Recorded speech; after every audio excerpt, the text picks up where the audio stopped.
All right, so we'll get into rigging now. The rig that we'll make is very simple and nothing fancy or complicated. The main purpose for us here is just to create a system that makes it easier and smoother in the workflow of animation, basically. And that mostly involves just grouping things together properly, making sure they are correct in the place of the hierarchy, and also making things easy to select and edit. What we don't want is like a viewfinder or an object panel where we have a hard time finding things or selecting them, like having to expand a bunch of nulls and stuff to find things. We'll just want to make things easier for us once we start to get into animation. And since I kind of know what sort of motion I want to create, I won't be rigging things that I don't need to animate. For example, I'm not going to animate her running or walking around. I'm just going to animate her swinging a sword. So that means I don't really have to rig her legs, which is usually one of the complicated ones, because then you need to account for the weight of her upper body and like bending the knees and stuff. So that's a bit too complicated for the stuff that we'll be working on. So we won't be doing that in this one. But I'll show you some neat tricks of how you can easily rig, arms, upper bodies, and fingers and that kind of stuff. So yeah, we'll hop into Cinema and get started with that. So the first thing that we can do is actually group our arms, head, and upper body together, just so we have that all in the same node, so we can rotate our upper body. So I'll want the axis point to be at the same place as the poncho, basically. So I'll just group the poncho again. So I'll just put that in a null, and I'll call this the upper body. And I'll go ahead and put our collar, head, and arms in there, like that. And if you want to check that the correct groups are within your null, for example, you can just go ahead and test and rotate them and see that, yeah, that makes sense. Now, something that's really handy when you're rigging stuff for animation is to create like a form of icon that makes it easier to select the object. So when you have a null, you can actually change it from just not being anything, currently it's just a dot, to a completely different icon. So for example, I like to have a diamond shape for upper bodies and head controllers. So if I just press that, nothing will happen. But if I expand the radius here, now you start to see. And currently it's just oriented to the camera, which means that regardless of where I put the camera, the diamond will face the camera's direction. So I want to change this by putting it in Y. So now we kind of have this controller that we can easily select instead of going into our objects panel and selecting the upper body null. So that just makes things a bit easier for us. And later on, we'll also color these icons, so they'll be even more easy to spot and select. But with that, we'll go ahead and do the same thing for our head. Currently, we have the axis point right in the center of where we created our sphere. And this is not the correct axis point for a head. You want the axis point for the head to kind of be a bit further down, as if she was like rotating her neck. So to fix that, we'll just hop into our front camera panel here, just so we can see what we're doing from a bit better angle. And I'll activate our enable axis modification, and I'll activate our move tool and just drag it down to somewhere around here. It doesn't need to be too exact, as long as it's at a point where it feels natural. So I'll deactivate the enable axis mode, and I'll just rotate this to C. And it's a bit too far down because we're immediately colliding our ears into our collar. So I might want to just bring that up a bit. And I'm hitting L to actually enable this without coming up here and pressing the button. So I just drag this up a bit again, deactivate it by pressing L, try and rotate it again. And actually, I don't think we're going to get away with the ears clipping into our collar. I don't think we're going to have some massive head movements in this direction anyway. So I think we can be pleased with the orientation of this. And with that, we'll go ahead and change the icon for our head null as well. And I'll do a diamond for this one as well. So I'll just select the diamond, set it to the Y orientation, and then I'll just scale it out, something like that. I want to have it slightly smaller than the upper bodies, so we have a controller that kind of creates this visual hierarchy for us. And before we move on, we'll actually go ahead and change the color for both of these.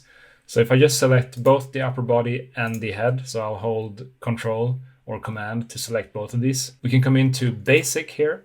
And if I change the display color setting here from Material to Custom, we can now change the color of this. I usually like to have yellow, like a bright yellow for the bigger controllers like this. And since we have these null selected, you won't see the color, but if we deselect them, now you can actually see that these have a color and they stand out much better from than before. And we'll also want them to have a color within our objects panel so we can see them easier. So if I go ahead and select both of them again, I can actually change our icon color. So usually this one is folded in, but if I fold this down, I can change this icon color setting from none to display color. So then it will actually adapt the color that we have here in our display color like that. So now we can see that these are controllers. These are the things that we'll be editing and animating later on. Now we want to do the same thing for our arms, because obviously we're going to be animating them. So we will be taking our arm null here outside of our arm symmetry, because we don't want the arms to be completely symmetrical while we're animating. But since we are doing some rigging and stuff that will also be applicable on our other arm, we'll wait until we're done with all of the rigging for our arms, until we actually make things editable and bring this out of the symmetry, just so all of our changes will be applied to the other arm as well. So we can actually go ahead and call this the left arm now, since we know that this will be the left arm controller. So I'll just rename this to left arm, and I'll do everything in all caps just so it's easier to see. And I'll also go ahead and change the icon shape here to, let's maybe do a circle for this one. And I'll set it to the Z orientation, and I'll kind of just scale it out. And since we have our arm way into our upper body here, we won't be seeing it that well anyways, but I think this is the best. As I said, we just want it to be easy to select, so I think the Z axis is kind of the best we're going to get with this. And we might even move out our arm later down the line, but we'll wait with that until we are done with our rigging. So I'll set it to 15 centimeters for now. We obviously want a controller at our elbow as well. And currently we only have one cylinder going through our entire arm. So what we'll need is basically create a second cylinder and kind of create this axis point right in the middle here, where we kind of want it to be rotating from. And I'll actually go ahead and move our tube up a bit here, because I think it's a bit too close to where our elbow would be. We don't want it to clip into our arm constantly. And I'll also actually scale down our sleeve taper, because I feel that it's a bit too big. So maybe -30 on the sleeve taper. And one of the really good things that we've been doing this with deformers and primitives from the beginning is that we have a really easy time to edit all of these things. If we would have done subdivision modeling, this would have been much harder to just edit on the fly. And if we wanted to, we could even animate these parameters later on, which is super handy. But yeah, I'll settle at this for now. So to create this elbow axis point, we basically need to create two cylinders and place them in a way where our caps kind of overlap, so we can create this rotating elbow axis here. So the first thing that we'll do is actually just create a duplicate of our arm cylinder, and I'll call this arm just for now so we know where it is. And I'll control drag it to duplicate it, and I'll deactivate the original one like that. And we'll go ahead and change to our line view so we see what we're doing. And we can also just hide our poncho. So I hold Alt and press these little dots here. So if I hold Alt, I hide both of them. And we'll do the same thing for our color. And we'll select our arm again. And I'll want to set the height segments to 0 for now, because we won't be doing any bending of the actual shape of the arm. So I'll just set that to 0 so we don't need any. So what I want to do is basically, I'll hop into our front view so we can do the editing from here. I'll want to bring this cap all the way over here. So I basically just want to bring this cap down here. And you might say, why don't you just shorten it using your attributes? Well, then you're going to short it from both angles, and we want it to be staying in this exact position. We don't want to edit both sides. We'll just want to bring in this cap all the way here, and then for the upper arm we'll do the opposites. We'll bring this cap over here and then have them overlap in the beginning, so we can have this center point where they are precisely meeting in the middle. So to do that, we'll need to make them editable. But since we have our arm shape done and we have multiple copies of it, we can feel safe by making them editable and being able to revert back to them. But we'll make it editable. We'll hit C. We'll turn on our points mode, and I'll hit my brush selection tool here. I'll make sure that visible only is deactivated, and I'll select all of these cap ones like this. Just make sure that we are really selecting all of them. And I'll take my move tool and drag it all the way over here. So I kind of want this ending line of vertices here to be somewhere in the middle between the sleeve and the glove. So something like this works, I think. And I'm also seeing that our end of our forearm is kind of clipping through our glove. So I'll go ahead and select all of these on this side too. Hold Control and scroll drag to increase the size of your brush. And I'll just drag this a bit further in like that. Perfect. Now we're going to do the same thing for our upper arm, but we'll do the opposite. So we'll drag this few caps over here. And if this feels confusing, you'll kind of see once we actually create our controller why these caps aligning perfectly is so important. But we'll leave this one for now. We'll call this forearm. And we'll go ahead and create another copy of our arm just so we have this instance stored for now. And I'll activate the upper arm, which this will be. I'll just name this upper arm. And again, we'll set the height segments to 1. And I'll make this editable. So we'll take all of these vertices here, select them again. Now I'll want to align this line of vertices perfectly to this one. So I'll need to snap it, but we can only snap it if our axis is set at the most right-hand side of our selection here. So if we have our move tool activated, I'll just press the move tool again. These modeling axis attributes should pop up. And if I just drag this X value all the way to 100%, you're kind of seeing what this is doing. So I want it to align with this edge, which means that I should pull it to 100%. I'll activate snap, and then I'll drag this all the way over here. And currently, right there. Yeah, perfect. Yeah, I was getting a bit scared there. But yeah, so now you can see that it snaps to our forearms caps right there. And you can even see that both of these caps coming together is kind of forming this sphere, since we basically have two hemispheres coming together. So when we go ahead and rotate this, we'll just have this perfectly round elbow with no piece of geometry sticking out on one end or the other. So we'll hop back into our perspective view to kind of see what we've done. I'll go ahead and select our forearm. We'll hop into model mode again, and I'll go ahead and group this actually. So I'll just hit Alt G, and we'll call this the forearm. And all right, yeah, we actually do need to do one more thing here in the front too. I'll activate the axis modification. We'll make sure that snap is turned on, and I'll align this right at the center of our elbow joint here that we've kind of created. And now I'll hop back here, turn off axis modification, turn off snap, and then I'll take all of the objects that we want the forearm to kind of follow. So as you can see currently, nothing is following with our forearm. So we want to take this cylinder here is the base of our glove, I think.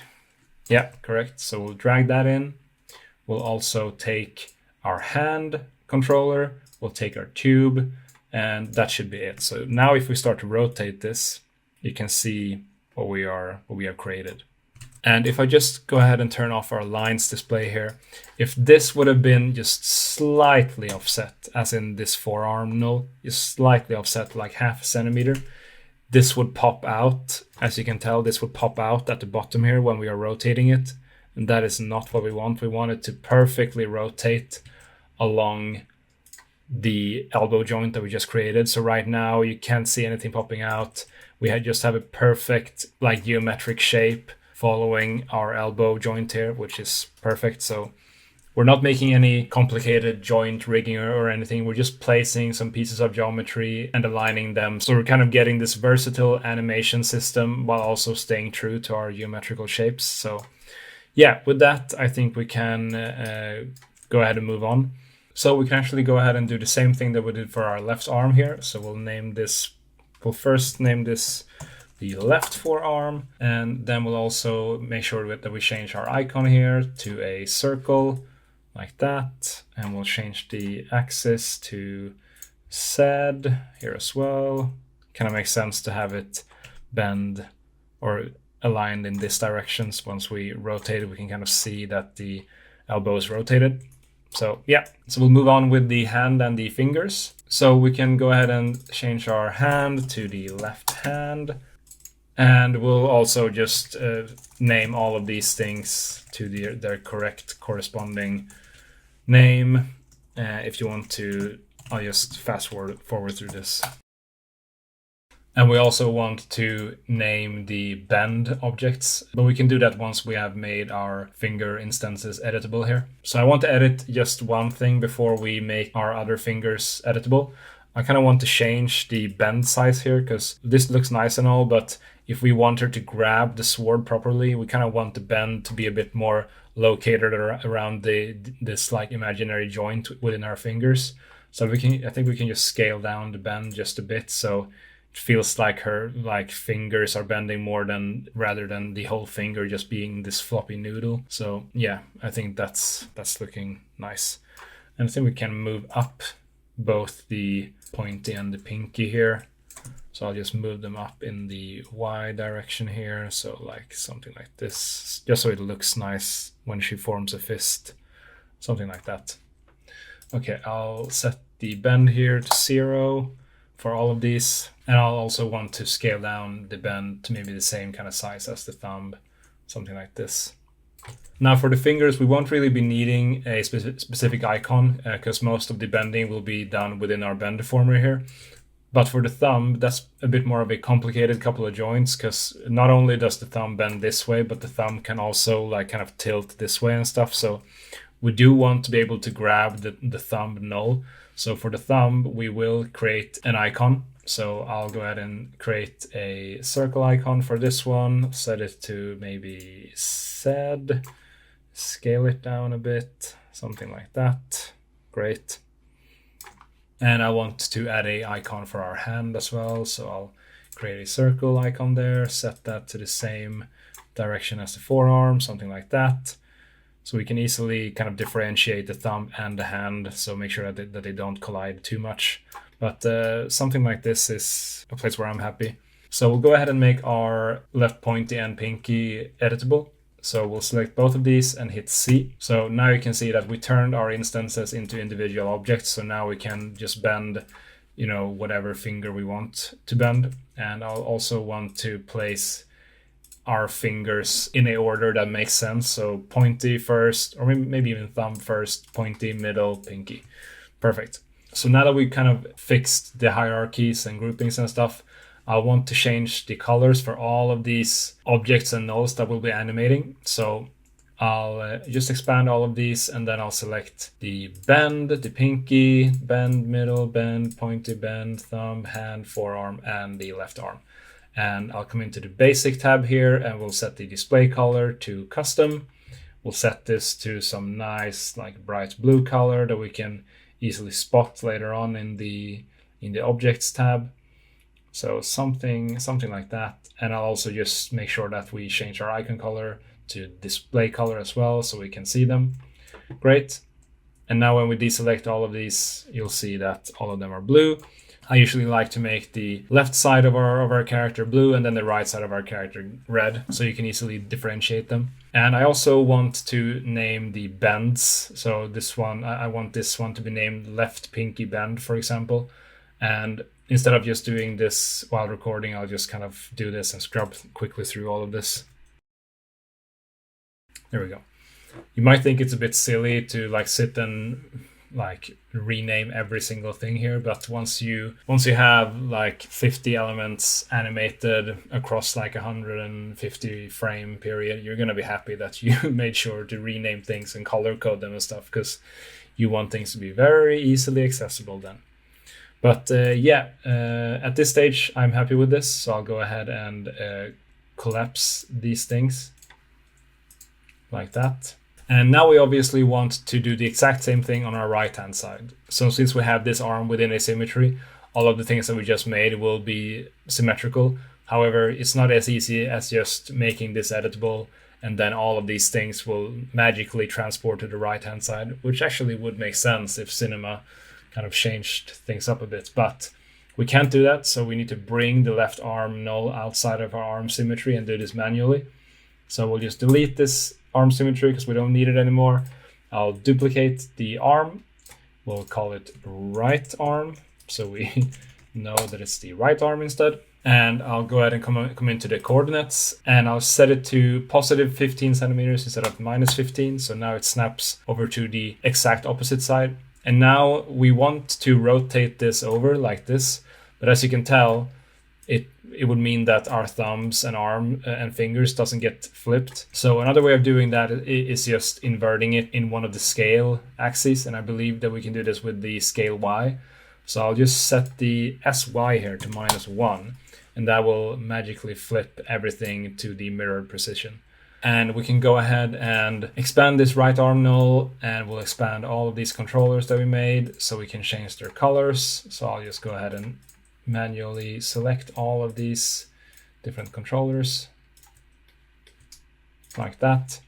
And I'll head into basic here and just change the color to like a bright red or pink or whatever, just something that is clearly different from this so we can differentiate them easily. And obviously you also need to change left to right. So I'll go ahead and do that manually and kind of fast forward you through this. Like that. That should be enough. Okay, perfect. So we can go ahead and fold these in, and I'll make sure that our collar and our poncho is visible like that. Great.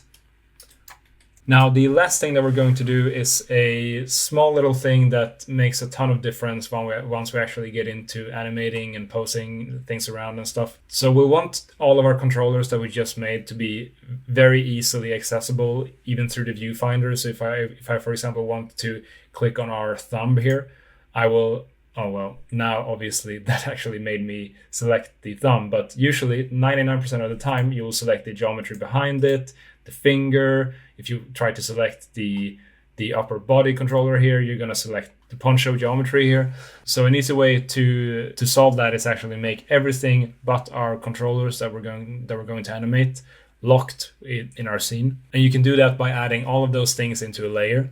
Now we don't want to manually sit and select every single thing, but what we can do is actually hit Control A while in our objects panel here, or Command A. So now we've selected every single object within our scene. And now we can instead go and deselect the things that we don't want to lock. So that's way fewer things than the opposite. So I'll just deselect the upper body controller, right arm, left arm, head, and then I'll obviously need to expand down all of these things that we just rigged. And I'll just go ahead and deselect all of these. Basically all the things that we just color coded, so it's easy to spot them, so we can make this quick. Like that. Okay, so now once we've done that, we can go ahead and right click within our objects panel here and come down to add to new layer. And once we hit that, you kind of get this green little, or whatever color you get. It's a random color generator, so it might be a different one for you, but you get these colors within these squares here. And if we head to our layers panel here, if you don't have this, head into window and then layer manager. But I'll head into my layers here, and here we can actually rename this, and I'll call this Geo or Geometry. And then we can change the color here. I usually like to have these things in a purple hue for some reason. I don't know why, just have it. Now you see a bunch of different icons here, and these all mean different things. This means that you can turn them on invisibility. So now everything is invisible except for our controllers. You can solo all the things within this layer, and you can also lock them. So if I, for example, lock these, I will only be able to select the controllers within our scene, which is amazing when you're animating. And once we actually do get into animation, you will be annoyed if you have to scroll all the way through your objects panel just to find a certain controller. So another really good way to make this easier for you is just to make them invisible within your objects panel. So this little button does that. So if we just do this, the only things that we want to be visible will be visible. So that's great. Nothing will happen in terms of their visibility when rendering or anything like that. Just because they're locked doesn't really mean anything except the fact that you can't touch them once you're animating. So now everything that I want to select is basically the only thing that I will select. So I can easily, you just click anywhere and I will select the controller that I want to edit. So perfect, just what we wanted. We won't really, since we are going to keep working on our scene, we don't need to do this right now, but it's great to have these buttons just available whenever we need them. So I'll just go ahead and revert that, and I'll just fold everything in like that. So yeah, I believe that is it for our rigging. So in the next lesson, we'll actually get into some posing, which will be very, very exciting. So we'll be putting our character in the initial pose that she'll start in before she starts moving around and stuff. So that's very exciting. So I'll see you over there.